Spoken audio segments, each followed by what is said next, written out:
You're about to invest your life savings into a family-run business. It's been a pillar of the community for generations, and you're excited. The legacy, the loyal customers, it all seems perfect. This is the dream, right? A chance to become part of a story, not just by a set of numbers on a balance sheet. But what if that warm, welcoming family vibe is hiding some serious issues that could blow up your entire investment? What if the biggest risks have nothing to do with the numbers and everything to do with the people? A lot of buyers walk into these deals and get burned because they completely miss the warning signs that are only known to family-owned companies. Welcome to teamOn Capital, the official channel of teamOn Corporate Finance, where every week we talk about corporate finance, business sales, company valuation, mergers, and acquisitions. In this video, I'm going to break down the 5 critical due diligence red flags you have to look for in a family business. These are the deal killers that most buyers never see coming, from secret family feuds to succession plans that are basically just expectations. Stick with me, and I'll show you how to spot them before it's way too late. Section 1. Red flag. Number 1. The succession plan that doesn't exist. First up, and this one is a biggie, the absence of a clear documented succession plan.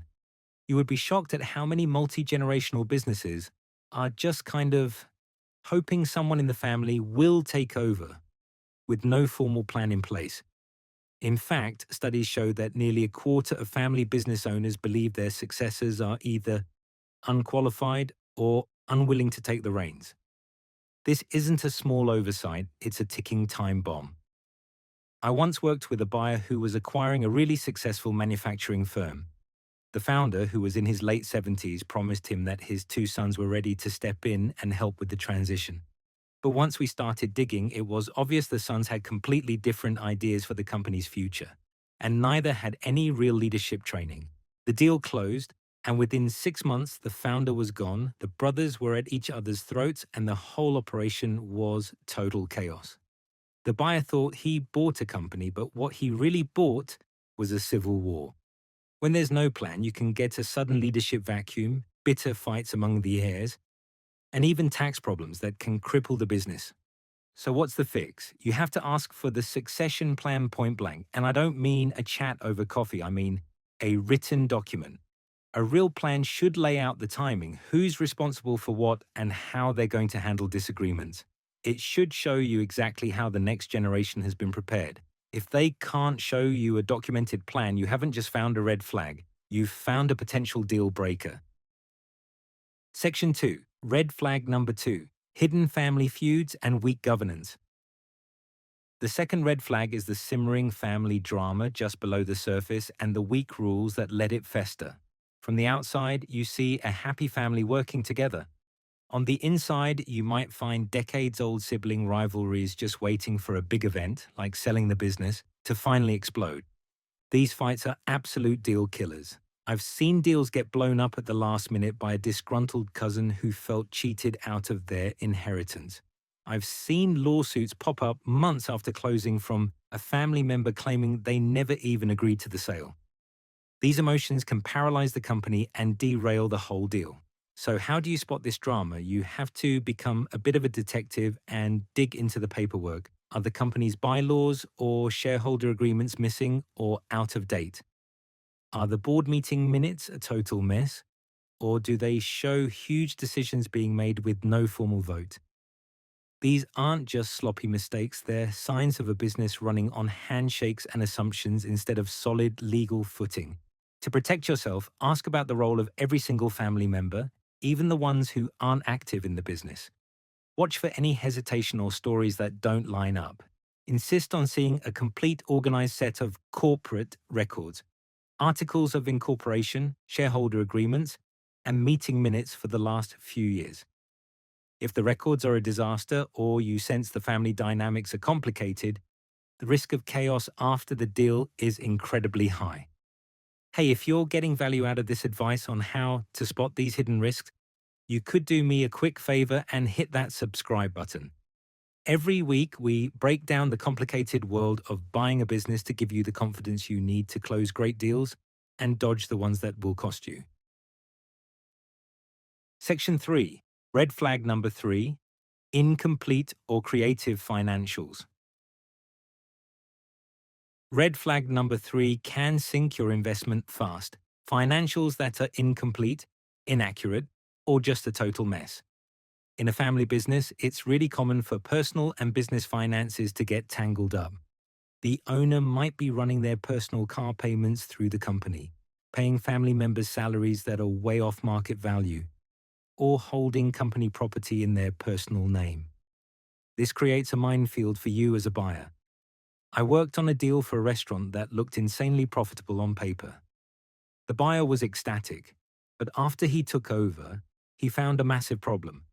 The seller had been paying several key employees partly in cash, under the table, to keep payroll taxes down. When the new owner put everyone on an official payroll, his labor costs shot up 30%, and the business was suddenly losing money. The seller's creative accounting created a hidden bomb that destroyed the deal's value. Look out for weird numbers, revenue swings you can't explain, or shady accounting. These can all signal financial instability or even fraud. The solution here is non-negotiable. You have to demand total financial transparency and get it verified. Start by asking for clean financial statements for at least the last 3 years. But don't stop there. You need to insist on a professional quality of earnings, or QOE report. This is a deep dive analysis by an independent accounting firm that verifies if the seller's profits are real and sustainable. It's designed to sniff out exactly this kind of creative accounting. If a seller pushes back on getting a QE, that's one of the biggest red flags you can get. Section 4. Red flag number 4. Regulatory and compliance ghosts. Number 4 is the ghost of compliance failures. Family businesses, especially smaller ones that have been around forever, can sometimes start cutting corners on regulations. They might have missing permits, be out of date on industry standards, or be breaking labor laws without even knowing it. These aren't small administrative mistakes. They can expose you, the new owner, to huge fines, penalties, or even a complete shutdown. Imagine buying a charming family-owned winery only to find out a year later that it's been breaking wastewater disposal laws for a decade. The cleanup costs and fines could wipe out your first 5 years of profit. I saw a deal for a small trucking company fall apart right at the end. The buyer's legal team found a history of unresolved safety violations and no real compliance program. The potential liability was so massive that the buyer had to walk away, losing all the time and money he'd put in. To avoid this nightmare, your due diligence needs a thorough regulatory audit. You have to verify that every single permit and license is current. Have your legal team search for any past violations, investigations, or legal fights over regulations. If they're in a regulated industry and have no formal compliance program, that's a major red flag by itself. Don't just take the seller's word for it that everything's in order. You have to see the proof. Section 5, red flag number 5, the absence of professional advisors. The final red flag is when the selling family isn't using any experienced pros. If the owner tells you he's saving a few bucks by having his cousin, the real estate lawyer, handle the M&A deal, or that his bookkeeper of 30 years is good enough for the financials, you need to be very careful. This is a sign that they're either naive or, worse, trying to hide something. An owner without professional M&A advisors often fails to disclose critical issues, not because they're trying to be shady, but because they just don't know what they don't know. That creates a huge risk for you, because things like tax problems, family conflicts, or a badly structured deal often get missed. I consulted on a deal where the sellers, two brothers, refused to hire an M&A lawyer to save money. The deal was structured poorly, and they completely overlooked their future tax liabilities. A year after the sale, they got hit with a gigantic, unexpected tax bill that destroyed their relationship and led them to threaten lawsuits against the buyer. A real pro on their side would have prevented the entire mess. The solution is to have pros on both sides of the table.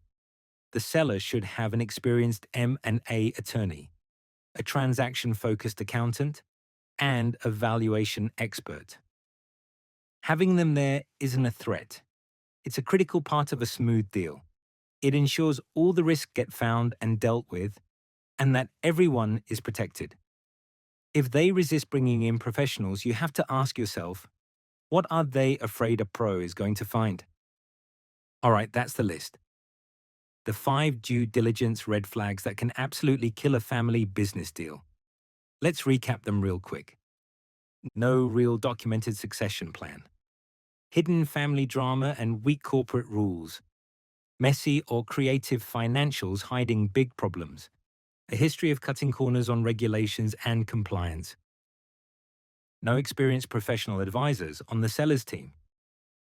Buying a family business can be an amazing journey, but you can't let the story and the romance blind you to the reality of what you're buying. By looking for these 5 red flags, you can navigate the tricky parts of a family-owned company, avoid the costly mistakes so many other buyers make, and close a deal that protects both a legacy and your financial future. We have reached the end of this video. If you would like to continue learning about corporate finance, business sales, mergers and acquisitions, subscribe to the channel and hit the bell. See you on the next video.